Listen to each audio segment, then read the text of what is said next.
This is the 2023 Brewtubers Online Brewers Club Yeast Experiment, British Brown Ale. Thanks to our sponsors: Imperial Yeast, 5 Star Chemicals, Yakima Valley Hops, Beer and Wine Hobby Homebrew Store, and Brewers Hardware. Let's get tasting. What's going on, guys? Nick Lessigore here, Exit 12 Homebrew in the house. And I'm here with another beer review. This time, well, it's for the Brewtubers Online Brewers Club Yeast Experiment, but this time it is from my guy, Matt, Wrecked Brewing, killing the game with the label art. Love that color blue.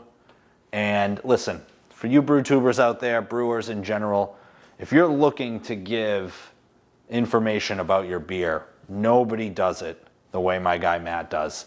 Check out all that info for the beer.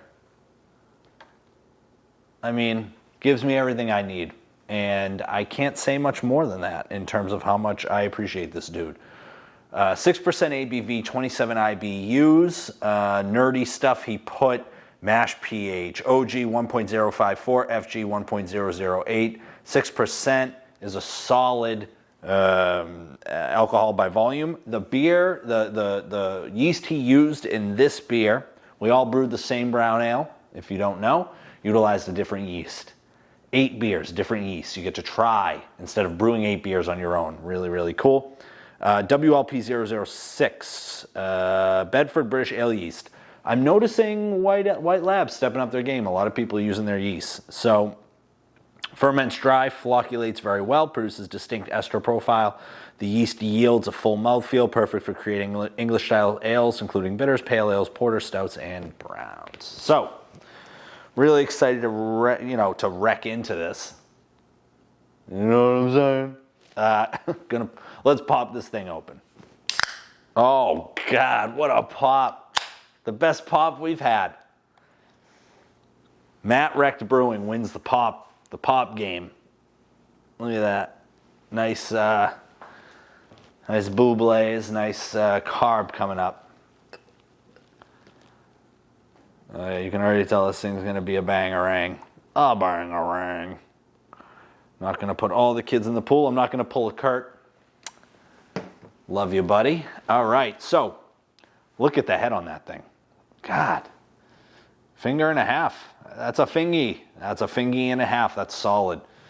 That is looking fantastic, Matt. I'm going to try to get it close to the light here if we can to see what we can pull.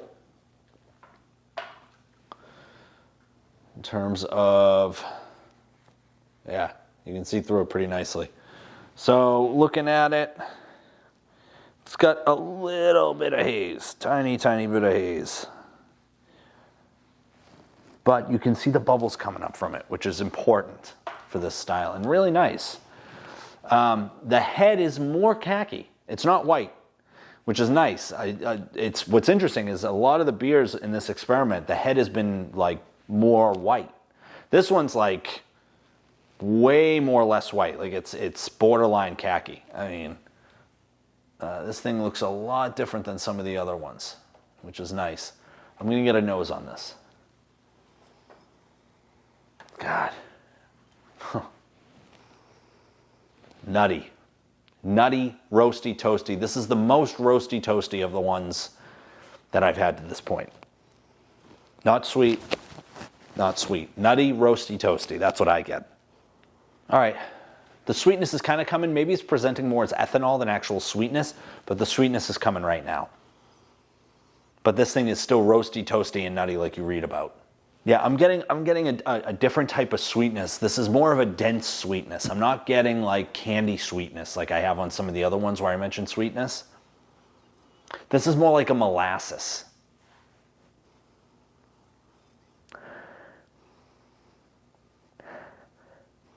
Yeah, this is like tree sap.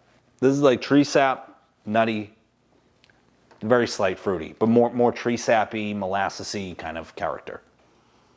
All right, I'm gonna dig in. Matt, thanks so much for entering the experiment. L'chaim.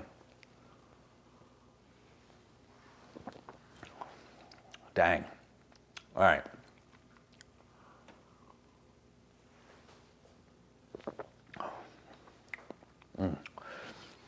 Fresh cracked nuts right on the front, right in my face. Nuts in my face. Really just hit you with the nuts right up front. That bitterness hits you on the end.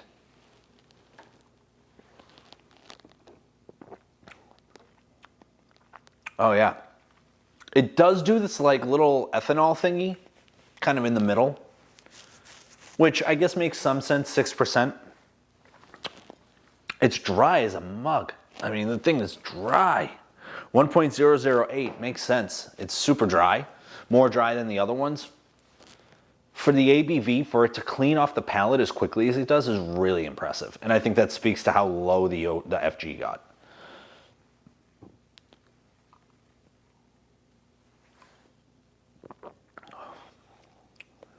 Dang. Yeah. From a flavor perspective, I think it's not as complex as the top three, but it's not as aqueous as the bottom two. So you can kind of guess where this one's gonna fall in that, right? Is, you know, with a brown ale, you want that kind of different levels, different layers of flavor. From a carbonation perspective, high carb, which is what I like. I do think there might be a little bit of carbonic bite in there. But it's a really nice beer. I think, and I don't usually say this, but I think dialing down the carb a little bit may allow some of those flavors to kind of come out. But from an aroma, like if you were to just judge a beer on aroma, this is a top two beer. Top two, top three beer. For the yeast, I mean, the yeast is definitely doing its job in terms of from an aroma perspective. I think the yeast the mix of carbonic bite and the yeast kind of taken over a little bit. So for me, it kind of presents a tiny bit more aqueous than it really is, I think. I don't think it's aqueous. I think it's the carbonic bite kind of saying, hey, I'm here. But overall, really solid beer. I'd probably keep the top three the same. So you're looking at Kurt, Sean, and myself. And then I'd probably put Matt there and then the bottom there. But overall, all these beers have been slamming. Absolutely great beers. Thanks so much to Matt for this beer. And I mean, yeah, as you can see, this thing has definitely got some legs on it for sure. It falls down pretty quickly, but yeah, it's definitely carved. Thanks so much to Matt. Thanks so much for watching. One more left. Last one. And then we're all done with the experiment for 2023 for Exit 12 Homebrew. Thanks so much for watching. Bye.